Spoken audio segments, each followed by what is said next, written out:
श्री माँ के वचन। प्रश्न पूछा गया कि धर्म का यथार्थ स्वरूप क्या है? क्या धर्म आध्यात्मिक जीवन के मार्ग में बाधक है? इस पर श्री माँ कहती हैं कि धर्म मानव जाति के उच्चतर मन की चीज़ है। मनुष्य के उच्चतर मन की चेष्टा है जिसके द्वारा वह यथाशक्ति अपने से परे की किसी वस्तु को प्राप्त करना चाहता है। उस वस्तु को जिसे मानव जाति ईश्वर, परमात्मा, सत्य, श्रद्धा, ज्ञान या अनंत किसी भी प्रकार की निरपेक्ष सत्ता के नाम से पुकारती है। वह सत्ता मानव मन की पहुंच से बाहर है, फिर भी मन वहां पहुंचने की चेष्टा करता रहता है। इस चेष्टा का नाम ही धर्म है। धर्म का मूल स्रोत भले ही दिव्य हो, किंतु इसका प्रकट तो दिव्य नहीं मानव ही है। हमें धर्म की जगह धर्मों की बात कहनी चाहिए। मनुष्य के द्वारा बनाए हुए धर्म अनेक हैं। विभिन्न धर्मों का स्रोत भले ही एक ना हो, पर उनकी रचना प्रायः एक ही प्रकार से हुई है। इसीलिए हमें सभी धर्मों में समानता दिखाई देती है। कुछ लोग बिरले ही होंगे जिन्होंने सत्य की वाणी को ठीक ठीक समझा हो, और ऐसे लोग भी इन्हें गिने ही हुए जिन्होंने उस सत्य को, जिसके लिए दिव्य पुरुष कष्ट झेलते हैं, पाने और उस पर आरूढ़ रहने की परवाह की हो। गौतम बुद्ध संसार से अलग होकर एकांत में चले गए, ध्यान लगाकर बैठे, संसार के कष्ट और दुखों से, रोग और मृत्यु, इच्छा, पाप और क्षुधा, इन सब से त्राण पाने का उन्होंने एक मार्ग ढूंढ निकाला। उनको सत्य का दर्शन हुआ और उन्होंने इस बात की चेष्टा की कि वे इस सत्य को अपने इर्द गिर्द जमा अनुयायियों और शिष्यों को बताएं। परंतु उनके देह त्याग करने से पहले ही उनकी शिक्षाओं को तोड़ मड़ोड़ कर प्रस्तुत किया गया। बुद्ध के प्रयाण के बाद ही बौद्ध धर्म एक सुव्यवस्थित धर्म के रूप में जगत के सामने आया।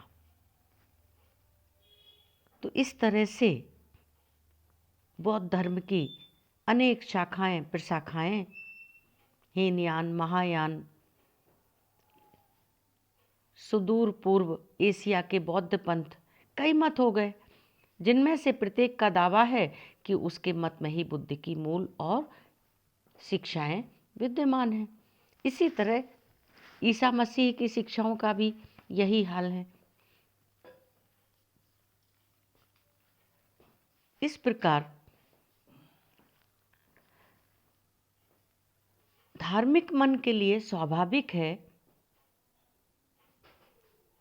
किंतु इस तरह के भाव के कारण ही धर्म आध्यात्मिक जीवन के लिए बाधक हो जाता है। धर्म के सिद्धांत और नियम मानव मन के बनाए हुए हैं, और यदि तुम इनसे चिपके रहो, मनुष्य की जीवनचर्या के लिए इनमें जो व्यवस्था है उसके अंदर अपने आप को बंद कर रखो, तो तुम उस आत्मा के सत्य को, जो समस्त नियमों और सिद्धांतों से परे हैं, जो विशाल हैं, महत हैं, स्वतंत्र हैं, नहीं जानोगे, नहीं जान सकोगे। इसके लिए तुम्हें स्वयं ही प्रयत्न करना पड़ेगा। धर्म को यदि तुम दूसरे दृष्टिकोण से देखो तो जरूरी नहीं कि सभी मनुष्यों के लिए यह बाधक रूप ही हो। यदि तुम धर्म को ऐसा समझो कि यह मानव जाति की उच्चतर प्रवृत्तियों में से है, यदि इसके अंदर तुम मनुष्य की अभिप्साओं को देख सको, पर साथ ही इस बात को भूल ना जाओ कि मनुष्य की बनाई हुई सभी चीज़ें आखिर अपूर्ण ही हैं, तो यह तुम्हें आध्यात्मिक जीवन तक पहुंचने में सहायक रूप सिद्ध होगा। धर्म की गंभीर और सच्ची लगन के साथ स्वीकार कर तुम अपने अंदर यह खोजने का प्रयास कर सकते हो कि उसमें सत्य क्या है, कौन सी अभिप्सा छिपी पड़ी है। मनुष्य के मन और मनुष्य के संगठन द्वारा भगवान की कौन सी दिव्य प्रेरणा को वहाँ परिवर्तित और विकृत होना पड़ा है। और यदि तुम बौद्धिक दृष्टिकोण लेकर आगे बढ़ो तो अपने वर्तमान विकृत रूप में भी धर्म तुम्हारे मार्ग में कुछ प्रकाश डालेगा और तुम्हारे आध्यात्मिक प्रयास में कुछ ना कुछ सहायता भी करेगा। सभी धर्मों में अनेक लोगों ने अपने उच्च आध्यात्मिक जीवन में बहुत विकास किया है। ये लोग अपने लक्ष्य पर अडिग रहे हैं और लक्ष्य पर अडिग रहने के साथ साथ इन्होंने बहुत तपस्या की है, साधना की है। एक भागवत चेतना ही समस्त अभिव्यक्तियों के अंदर अपना मार्ग तैयार करती हुई इन सब लोगों के द्वारा यहाँ काम कर रही है। इस पार्थिव भूमिका पर वह आज जितनी अधिक शक्ति के साथ काम कर रही है, ऐसा पहले कभी नहीं। कुछ लोग ऐसे हैं जिन्हें किसी रूप में या परिमाण में इस चेतना का स्पर्श प्राप्त होता है, किंतु जो कुछ उन्हें प्राप्त होता है उसको वे विकृत कर डालते हैं, अपनी ही चीज़ खड़ी कर देते हैं। दूसरे ऐसे लोग होते हैं जो इस स्पर्श का अनुभव तो करते हैं किंतु वे उसकी शक्ति को सहन नहीं कर सकते और उसके भार के कारण पागल हो जाते हैं। कुछ लोग ऐसे होते हैं जिनमें इस शक्ति को ग्रहण करने की क्षमता, इसको सहन करने की ताकत होती है और यही लोग होंगे पूर्ण ज्ञान के पात्र, प्रभु के वर्ण किए हुए यंत्र और प्रतिनिधि।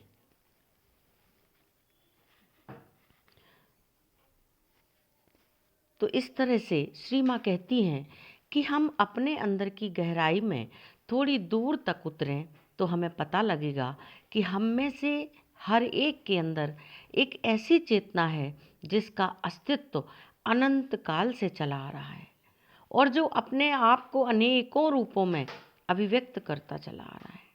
हम में से हर एक अनेक भिन्न भिन्न देशों में जन्म ले चुके हैं, हमारे भिन्न भिन्न राष्ट्र हैं, भिन्न भिन्न धर्मों का अनुसरण कर रहे हैं, फिर भी हम अपने देश, राष्ट्र, धर्म को ही सर्वोत्तम क्यों माने। हमारी जो चेतना है प्रत्येक जन्म में यह चेतना हमारे साथ लगी हुई है, संचित है। हमारे इन भूतकाल के अनुभवों द्वारा रचे गए अनेक व्यक्ति रूप वहाँ पर वर्तमान रहते हैं और जब हमें अपने अंदर रहने वाले इन नाना प्रकार के व्यक्ति रूपों का ज्ञान होता है तब सत्य के किसी एक विशेष रूप को ही, एकमात्र सत्य, किसी एक देश को ही अपना एकमात्र देश, किसी एक धर्म को ही एकमात्र धर्म या सत्य धर्म कहना असंभव हो जाता है। तो इस तरह से श्री माँ कहती हैं कि सत्य को किसी विज्ञापन की आवश्यकता नहीं है, वह अपने आप को छिपाता नहीं है, ढिंढोरा नहीं पीटता, वह अपनी अभिव्यक्ति मात्र से संतुष्ट रहता है, परिणामों की ओर से वह बेपरवाह रहता है। उसको न लोगों की स्तुति की चाह होती है, न निंदा से क्षोभ होता है। अगर संसार उसको स्वीकार करे तो वह आकर्षित नहीं होता, न अस्वीकार किए जाने पर विचलित होता है।